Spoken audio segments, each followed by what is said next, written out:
ụmụ nwanne m ekene m unu. Tata anụnwa anyị nọ n'obi olu ndị Igbo ama ama dịka Voice of the East.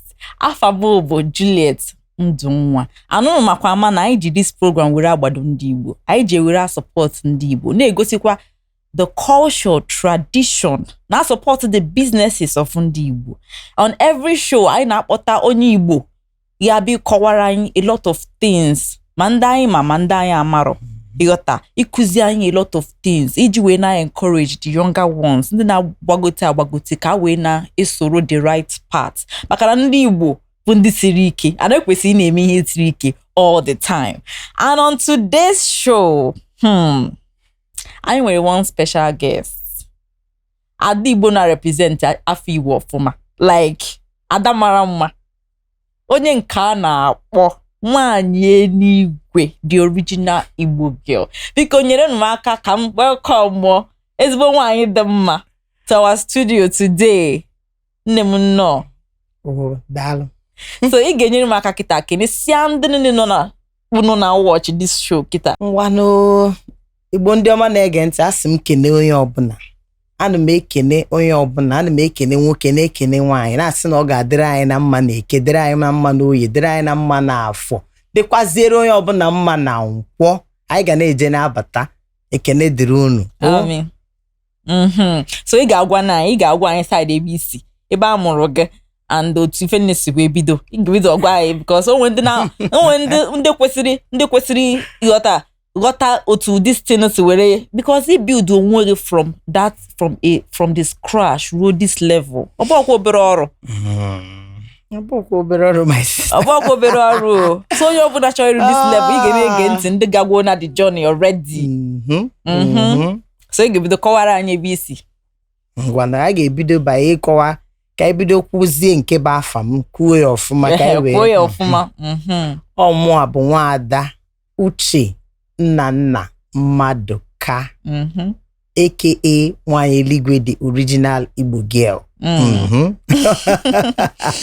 So abụ m nwa afọ Abia State, the God's own state nke na-agba first na Nigeria kịta. Hụ na aghọtago.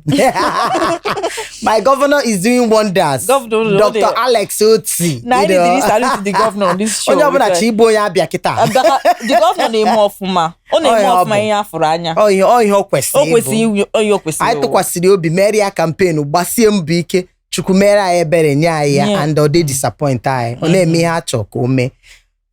So abụ m nwa afọ Abia State, ihe Chiọwa nke dị na Aruchukwu local government. Bịa nụkwazie di na Abia State n'Isukwu Atọ. Ọ ya bụ na abịa na ihe gbasara Abia State na a ga-akpọ m a ga-eso na ndị izizi ya akpọ. Bụ nwa afọ. Maka na abụ m onye Abia, nụkwa di na Abia. Mana amụzi m na Anambra. Amụ m n'Ọnịcha. Ọ ya na-eme mgbe ụfọdụ Igbo ma na-ada ụfọdụ ndị mmadụ ete na mbụ onye Anambra, mana abụrụ m onye Anambra.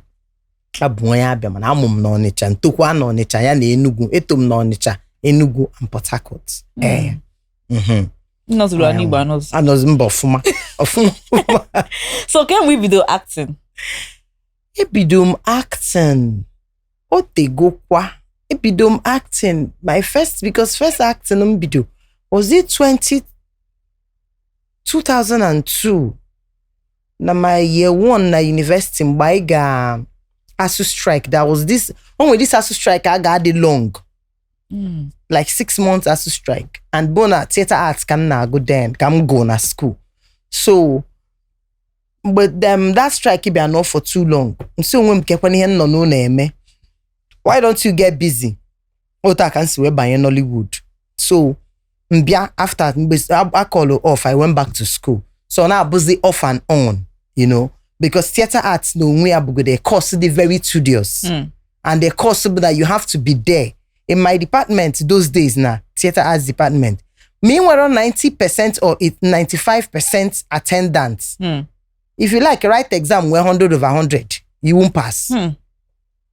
You need to attend your lectures. Equals got the lectures, mere practicals, mere everything. So you find out now, odi horo easy in apota from school, be na eme film. So up until be graduate here, mee youth service asavum na North na Gombe state serve chazia we batazia back fully na South na Nollywood n'ebe kwano I'm good na language but na asụkọ obere kadan that's small ọ dịkwa mma mana iso na one of the producers it's very unique iso na one of the producers si kwere nkwa na ị na-egosi the Igbo culture in film films in a produce like I'm so impressed about that ọ dịrọ easy kita because most people say for the producer say amada asụ Igbo cha talk less of imazi omenala na ndị otie itinyezie na anima all those things ụmụ ihe niile a na-watch no onyonyo all those things na-enye aka iji wee na-echetere ndị mmadụ ghọta maka the culture otu ụmụ ihe si adị because all this culture ka eji wee dowe the society mgbe ahụ ghọta even till now but all this ka the thing fade we go away ghọta omenala thank you for that recognition masị na omenala anyị na-ana ka ngasị na asụsụ Igbo na-achị na-ana ọkwa ya mee nji wee si ọnwụ wee si mba na asụsụ Igbo amaana na m ga-ejili asụsụ Igbo wee mebe film wee mebe ihe onyonyo ka anyị wee gwa ndị mmadụ na asụsụ Igbo amaana and na-eme encourage na-agwa every parent sụbalụ na ụmụ unu Igbo na nwa gị na-asụ Igbo ma ọ bụ na ị na-asụ Igbo eminụrụ na ịmara akwụkwọ ọ bụrụ eziokwu anyị nwere ndị Igbo ma akwụkwọ nọ ebe niile ọ bụgoro dịka Chimamanda Achebe today onye ọbụla the whole world ma onye ọ bụ ihe ọbụla onwere ihe oge onwere ike ikwusi okwu nyecha speech niile ọ ga-enye n'ụwa ka ọ rapụ itinye asụsụ Igbo mana apụtazi ụmụazị kịta ndị ọgbara ọfụrụ a na-acha efiluzi na ịsụ Igbo asị na ịdị lokal ọkwa nke ha sị ọkwa ha si na ndị lokal ese ha n'ogogo fa maka na anyị na-emezi ihe Igbo nsị ha ka mmebe ihe Igbo na ọ ga-akalụ m mma mmebe film Igbo today film Igbo weta m global recognition nke akpọ AMVCA African Magic Movies Choice Award all my film Igbo film Nneka is a family story family oriented story because abụ m a family person I love everything family nyanwa menji wee gbado okwu si na nga asụsụ Igbo amanna mana achọ m ịyọ ndị Igbo ka onye ọbụla na-asụ asụsụ Igbo onwe ebe ifulu emele ihe gbasara Igbo na-awọchi ya na-enye encouragement ana m eme film Igbo adị m emetezu ego nji wee mee film Igbo ahụ yes kana ndị mmadụ adịghị patronize ya ndị asụsụ ọzọ na-eme their own na-eme ya ndị be ha na-enye ya na-emesi ya ike na-enweta ego ana m emegbu film Igbo mmecha film Igbo ana m eluze ego steady but I say na ma may give up on Igbo language I know that someday it will pay off nga na-eme film Igbo na-eme content Igbo na-emesi ya ike maka na ama m n'ofu ụbọchị Chukwu okike abịa ama ekwe ka ihere mee mụ maka na asị na nga na-promote asụsụ Igbo onwezie ndị ga-akpọ ka abịa meelu gị film Igbo asụbarụ gị Igbo a na-etinye ya fune maka na ha chọrọ ka ọ bụrụ na asị na ha na-asụ Igbo nne sụọ Igbo nna asụ Igbo na onye Igbo ka ịbụ asịkwa na omenala ndedere ha asụsụ Igbo amaana unu ekwena ka asụsụ Igbo na bikono onye merụ nji wepụta upon myself wee sị na nga na-promote Igbo language menjaza the original Igbo girl biko gwa kena anyị that project ịma na itinyere your art itinyere ife niile like itinyere yourself n'ime wee produce so ịma na ịchọ ka ichete ndị mmadụ onye na-watch be ya kịta ya je watch wee ka o wee na-aghọta ihe anyị na-ekwu maka ị na-support asụsụ Igbo yes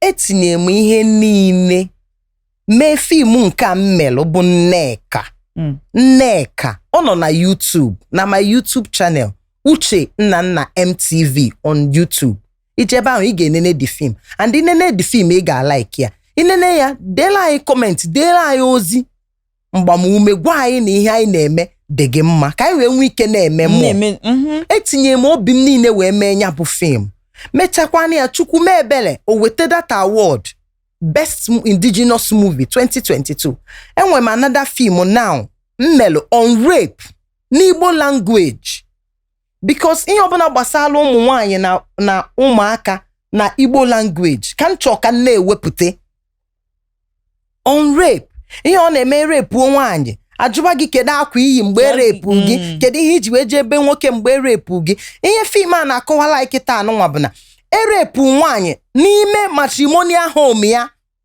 n'ime ụlọ ya na di ya bi di ya pụrụ apụ ha wakpo ya repu ya dina ya n'ike still nne di ya abata blame bịa onye repu n'ime ụlọ be di ya kedu ihe o mezi ke ihe ọ kọmiti ọ fault ya so fim a bụ ka ihe akpọ fim a bụ Kasarachi oge na-adịghị anya ọ ga-abịa na YouTube mana kịta ọ bịabere na YouTube I just mecha finishing touches nọ na obele oge Kasarachi ga-anọ na Uchenna Nnana MTV na YouTube and m ga-asị unu biko unu fụ ihe eme n'Igbo ka unu na-akwado ya ndị asụsụ ndị ọzọ anyị na ha nọ n'ime Nigeria anụnwa na-eme their own language films ọ na-eselu na-agafe ndị be ha na-akwado ya mana ọzi nke kwuo nke ndị Igbo onye ọbụla agba azụ ndị Igbo anyị achọzi ka asụsụ Igbo na asụsụ Igbo ama nakwa na ọdịrọkwanụ mma ọdịrọkwanụ mma o unu mana ana m echetara unu na agbado ndị Igbo because like this program this even this whole project Voice of the East bụ iji wee na-agbado ndị Igbo onwe ndị bụ na anaghị amụgosite ụmụ ha cha ụmụaka ada n'Igbo isi nwa gị bịa ha mara ihe bụ bịa isi nwa gị ụfọdụ a na-anatazi no because ndị Igbo bụ ndị na-ejemi a na-ejemi iji achọ ịghọta ndị migrate mana ndị Igbo ebe ihe a si kakwa njọ ka m gwa gị nke bụ eziokwu ịma na ana m ejepụ ọ bụrụ ịtụ ọnụ ana m eje obodo oyibo dị iche iche America, Germany, Spain, ejego modern London nwere ebe m ejebero ndị Igbo nọ na outside Nigeria na-asụ Igbo karịa ndị Igbo nọ n'ime na Nigeria ana m agwa gị nke bụ eziokwu yes ndị Igbo in diaspora ka wepụrụ ha aka ha dị too much amarọ m otu a ha anọrọ closer home so ha na-eji akpọnata ha na-eji agwa ụmụ ha ebe ha si ị ga-afụ ụmụaka amụ na abroad amụ na America ha na-asụ Igbo na-ata Igbo ata ịfụzie nwa amụ na Nigeria na Lagos ebe a ọ mara Igbo ifunu nke ha na-emekwuzi n'ala Igbo ba bụ ifu ụmụaka amụ n'ala Igbo a na-asụrụ ha oyibo ụmụaka da asụsụ Igbo ana m ajụ gịnị onye sụ Igbo ọ bụzie na papa ga-enwere ego ka onye sụ Igbo ọ bụrụzie na ebe ọzị posh ka gịnị adị m aghọta ya mana Igbos in diaspora they are doing well ha na-agba mbọ na-akụziri ụmụ ha Igbo nwanne di m nke tọọ di m nke ọkpara di m ha bi Germany ụmụ ya na-asụ Igbo na-anụ Igbo nwunye ya bụ onye ọcha yes onye ọcha yes wow nwunye ya bụ onye ọcha ifu nwunye ya na-asụ obere Igbo ụmụ ha bụ afọ Igbo ka ha na-aza at least mara ebe ha si na-asụ Igbo o nwere ihe ikwu n'Igbo ụmụaka ha ada aghọta and ha ga-asụsụkwara gị ndị obere ndị mma ha bụ onye ọcha biri n'obodo ndị ọcha ịbịazie ebe ị na-asụrụ ụmụaka be anyị Igbo ụmụaka aghọtara ihe a na-ekwu ọ bụ ihe ihere dịrị gị asị nne na nna ị na-asụ Igbo nwunye gị bụrụ onye Igbo ụmụ na-ada anụ Igbo ihere mee unu ọmụọ kwu ya ọ ihere ka ọ bụ dịrị unu nna anụgo ya biko ka anyị na-asụrụ onwe anyị Igbo nwa ndị sefa mụọ m na Igbo ati ka achịkọta time oge niile njiwe nọ na Igbo rube 1 month like in my entire life like ati ka Akachukwu ka ebe amụ gị amụ m na Yoruba iwe na-asụ Igbo aka na gwa m because nna m mere a point of duty na ha ga-akụziri gị Igbo a ga na-asụ Igbo na ihe na a ga na-asụrụ gị English achaghị gwago something anyị imagine onye a mụrụ ya na Yoruba ọ na-asụ Igbo gị nwee nọrụ inwe ịchọrọ ime effort gbasara gị a na-ekwu asụsụ Igbo na-afụ ndị na-asụ Igbo na ha dịkwa loka biko dị loka onye kwuziri ịsụ asụsụ gị dịrọ loka ka anyị na-asụ na asụsụ anyị so biko ka anyị ga-na-agbado unu anyị ga-na-support unu in any way that is why anyị ji asị onye ọbụla nwekwa any question unu nwere ike send anyị to all our social media platform anyị dị very very active o nwekwa any advice ka anything unu chọkwa unu nwere ike send ya to the number or the email ị ga-etinye na kpuru this show unu na watch kita so biko anyị ga-na-agbado unu ga-try kwa ị na-agbado anyị because anyị na-agbado onwe anyị wee na-aga n'ihu and that is what the whole show is all about so biko ị ga-agwa anyị like the challenges i face go na Lagos as onye Igbo so many we go some things the fact that na Igbo onye Igbo a restrict go from inwete or something like that. Echekwa m na ọ dịchago na onwego. Echebe m onwego maka na ịma na ihe niile dị na o depend ihe onye na-eme ma ọ bụ ihe onye na-alụ. Otu amada alụ n'ọlụ gọọmenti. Ọ bụrụ na ị na-alụ ọlụ gọọmenti enwe ike ije asị gị na ama ewe gị na-eburu onye ebe a ma ọ gịnị, mana otu ọ bụla m na-eme ihe nke m, echebere m na onwego that serious thing ịbụ onye Igbo nabidego m n'obodo a. Echere m na onwego mma ekwu nke abụrụ eziokwu. Ime onwe ndị na-asị na content ha dị emezu ọfụma n'ala Igbo, mana anyị na-atry ichetere ha na o nwere mgbe Nollywood a na-ekwu okwu ya bidoro n'ala Igbo. Nollywood a na-ekwu okwu, ọ bụ azụ ala Igbo nye Nollywood afa na ihe niile na-ekwu na Nollywood ọ na-ala Igbo ka o si bido. So content a na-emekwa n'ala Igbo ka na-agakwa. Ndị Lagos na-emekwa nke ha, ọ dịkwa a na-emekwa n'ala Igbo ọ na-agakwa. Ebe ọ bụla a na-eme content ọ na-aga. Ọ ga-agarịrị. Ihe o dependiri ihe i creatiri. Weta content gị dị ha na mma, ọ ga-aganata. So kedu otu isi wee feel na ndị Igbo kita ga-regain because I noticed na most of this Igbo ọbụna ọbụrụzi na Netflix kita na ndị otie like ụfọdụ film YouTube ọ na-adịtị ka ya ayọ ha ayọ ị ga-watch ya YouTube film emere n'Igbo. Lota ọ dịzie ka ọ dị na-abanye ihe dịka Netflix ka ọ pụta na cinema before ndị mmadụ wee ga-watch ya. Ịma na beti ịma na like ihe mụ ama bụ na every streaming platform nwere their own community. Abego Netflix abụrụ number 1 na ịba ọ na-ewu onye ọbụla. O nwekwa ndị na-emekwa content nke ha na-etinyekwa movies na-etinyekwa na YouTube a na-watch ịghọta. So ebe ọbụla ime content ntị ga-etinye enwe ndị bụ ụdị ndị ahụ ebe ha na-achọ ije. Onwe ndị enwero Netflix. Onwe ndị nọ na-enwero Netflix with their phone they can watch YouTube. With their phone itinye ya na Facebook they eje nene. Onwe so many people, so many local people enwero Netflix. Ha enwero Amazon Prime. Ha enwero but ha nwere access to Facebook and the YouTube. Ihe ọbụla itinye there ha watch kwa ya, you know. Mana ịma na abịazịa classify bazịa emekasịzịa na Netflix na ndị nke ọzọ ni bụ more quality content ka a na-etinye ebe ahụ. So ndị mekwa nke ahụ a na-eme the lower ones in everything a na-eme enwe the small, the big and the mighty. So ebe aka lụrụ onye imekwa nke aka lụrụ gị tinye. Onwekwa ndị bụ that one itinye ka ha nwa ga-enene. Onwe ndị amara ihe a na-akpọ Netflix. Onwe ndị amara ihe bụ Amazon Prime. But ha ma ihe bụ YouTube. Ha ma ihe bụ Facebook. So I can create content for every classes in life. Video na kpụziri ime DVD na VCD na no aka a na-eri ọfụma na Ọnịcha na anụ wake up. Mana ịma na as times goes on ụbọchị na-aga things a na-emove. Ọ bụrụzi ihe a na-eme mgbe ni ka a na-eme dịkịta. There are so many things a na-emebu mgbe ni a na-eme dịkịta. So ihe niile the world keeps evolving.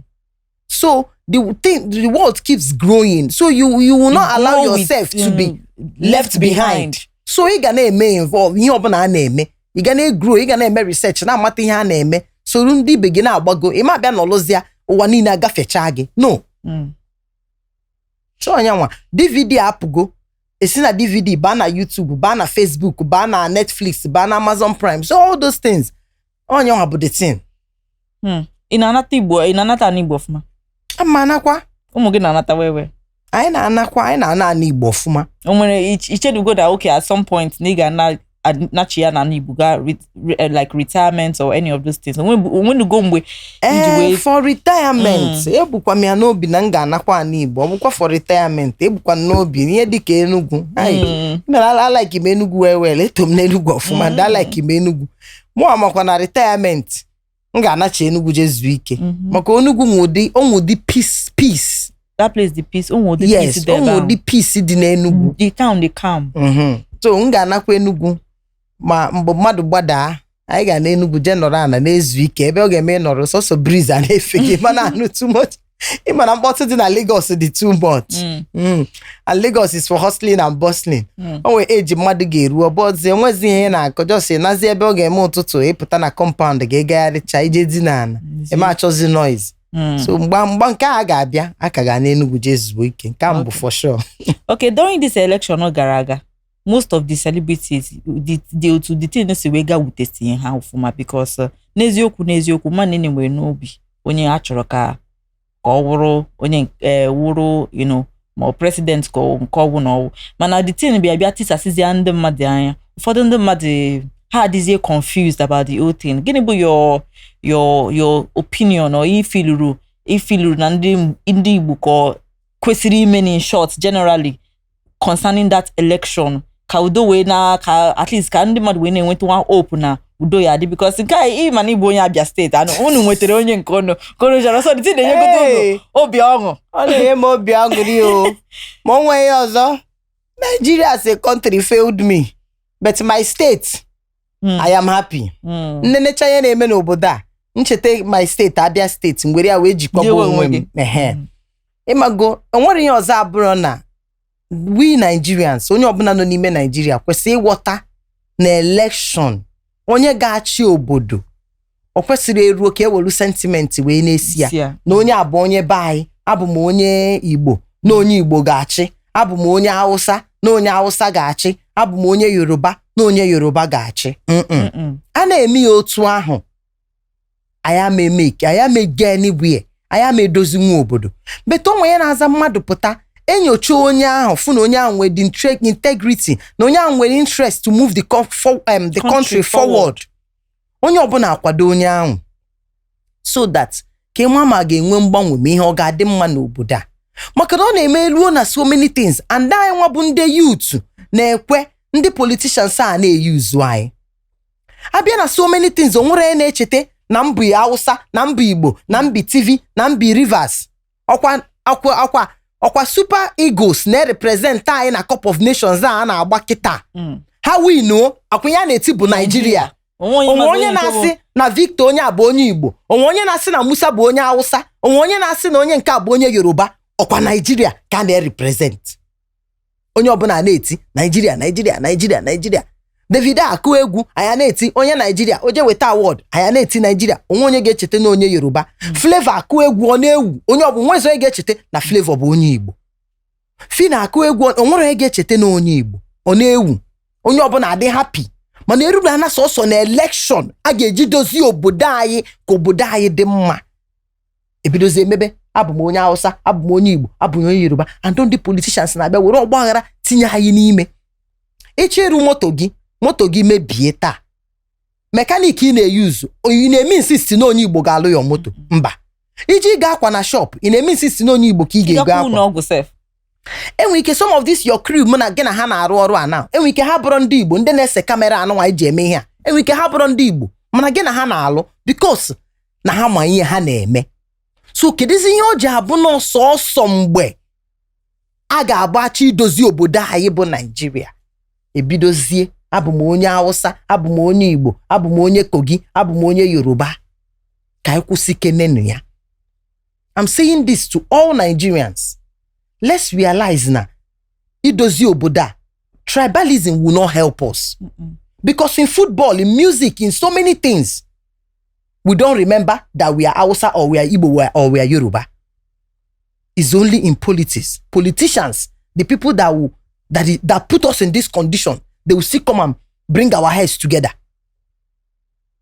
Kosola nsogbu ka anyị chetenu na enwere ihe dịka Igbo, Hausa and Yoruba.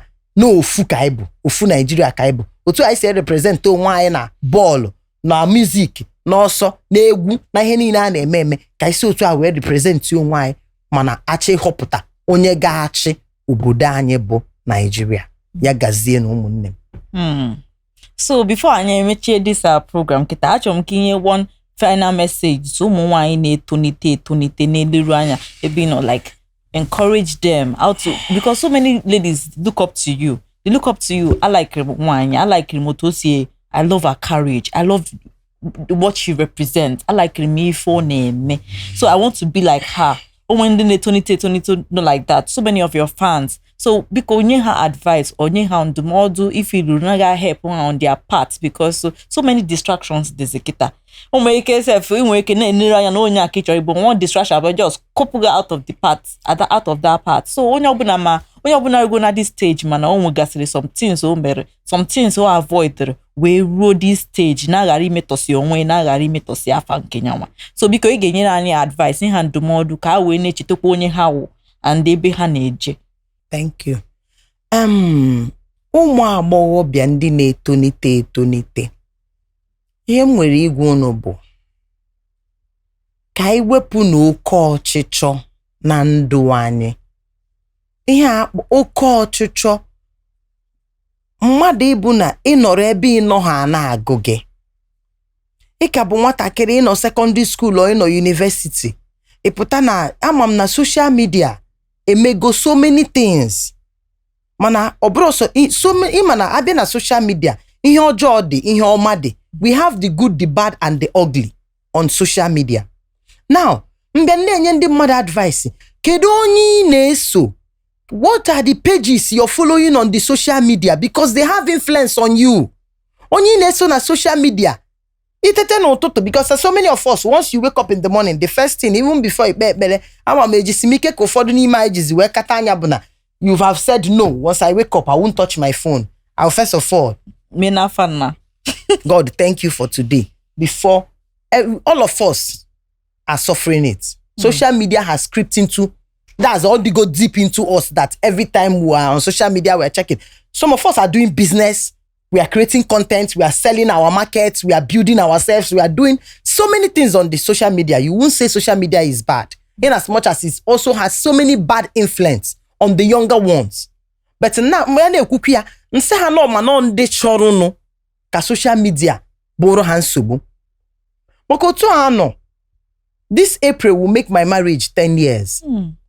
I know na-ekwu okwu mbọsị a.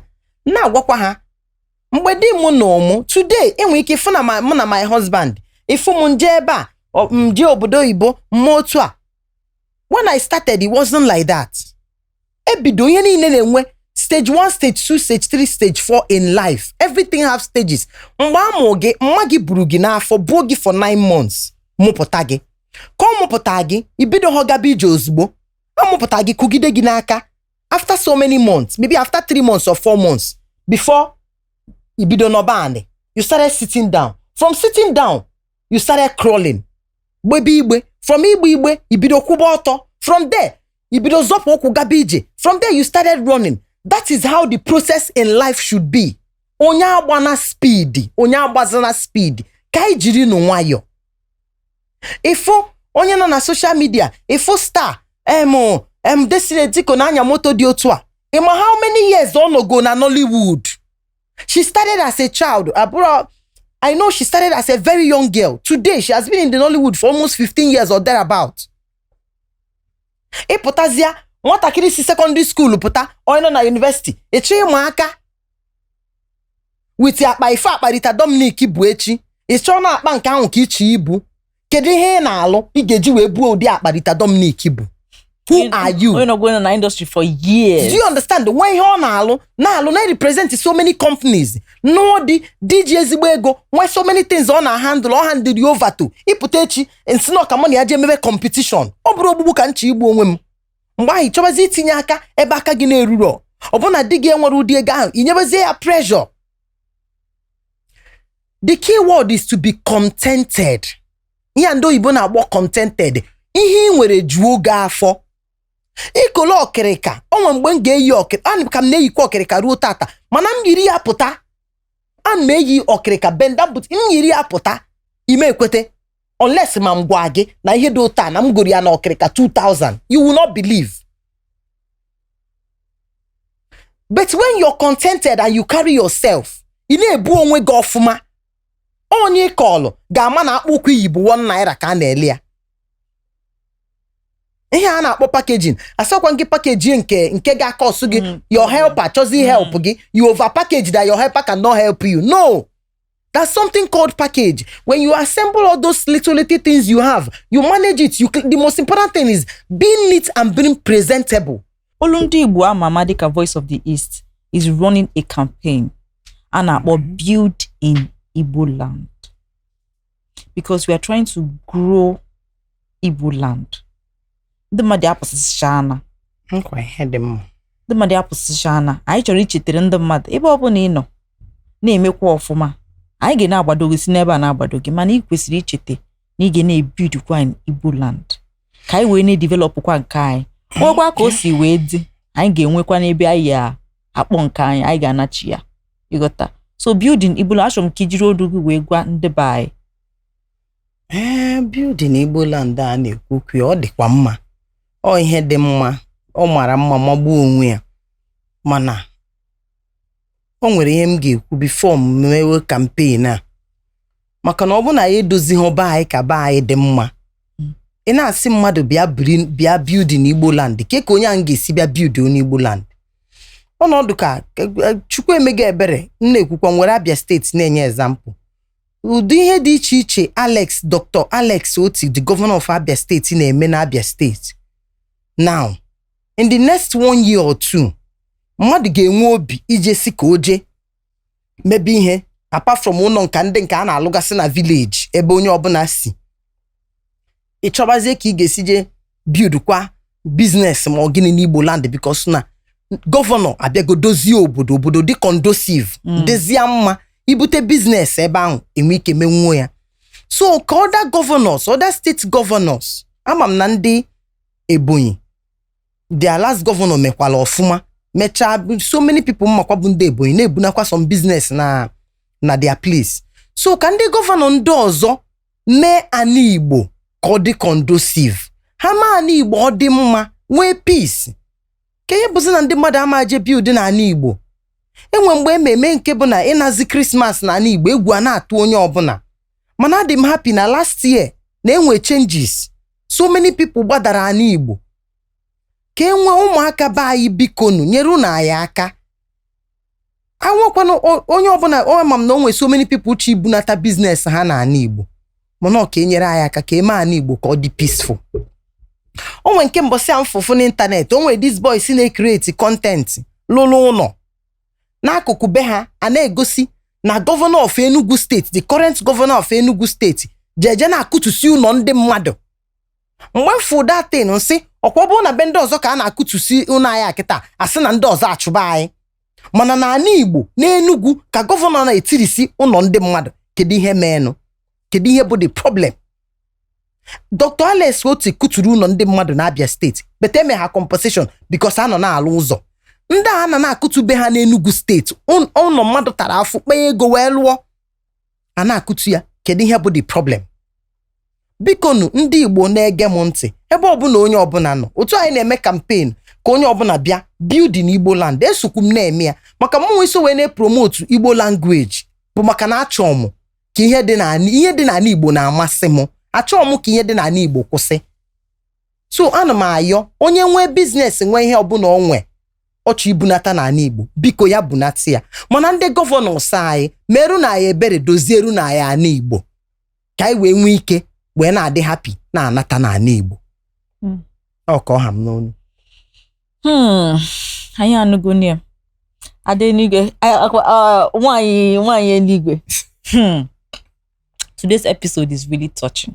It's all touching because at this point there's nothing like home. Onwe bi garaga mecha the hustle onwe dịka ma ndị nwa n'obodo Igbo na-eme na no place like home. No place like home. I need ịnachiata azụ na-edozi be anyị. Achụ anyị n'ebe ọzọ anyị ga-enweri ebe anyị agbaji. Anyị ga-enweri ebe bụ nke anyị. Achụ anyị n'ugwu Hausa, achụ anyị n'ugwu Yoruba. Anyị agbaji ebe anyị. Anyị abịazikwa ka iti isi na ana Igbo be gị udo adịrọzi na ana Igbo. Anyị ha ngezi anyị abụrụ ụsụ bụrụ anụ enu, anyị abụrụ anụ enu, anyị abụrụ anụ anị. Biko nunu kunu merụ na anyị ana Igbo ka ana Igbo dịrị anyị mma ka anyị na-anata nọ ịnata be anyị dị anyị mma ka anyị bunata biznes na be anyị merụ na anyị ya ụmụnne m na-ege m ntị na anụ ihe a m na-ekwu ndị gọvanọs anyị bikonu merụ na anyị ana Igbo ka ọ dị peaceful. Merụ na anyị ana Igbo ka ọ dị peaceful. And this brings us to the end of this show. It's an amazing one. I'm so happy that this wonderful woman be on this show today because o tinyere like o kwuru the inside pain and depth of every Igbo person. Ọ bụ ọsọ si na-ekwu n'elu ọ bara n'ime ọfụma kọọ ya ka ọ ga-esi wee onye ọbụla na-ege ntị ga-esi wee ghọta ya. So on another episode anyị ga-akpọtakwa n'onye ọzọ anyị na-revolve ya onye abịa taa onye abịa echi on another episode, and we are going to have other exciting guests. But I'd make it known for staying with us up to this moment. I'm saying and praying that everybody that is listening to this show or listening, you want the motivation, iji we na aga n'iru, iji we na build, iji we na develop onwe. Can you wait as a country, as a people, because ihe dịkwa mmasịkwa n'onwe anyị. Anyị bụrụ ezigbo mmadụ anyị we build you a good country. So on another episode on Voice of the East. Till then, I will see you all. Thank you very, very much for keeping up with us on this show. Yes, so have a nice day. Thank you for having me. Thank you.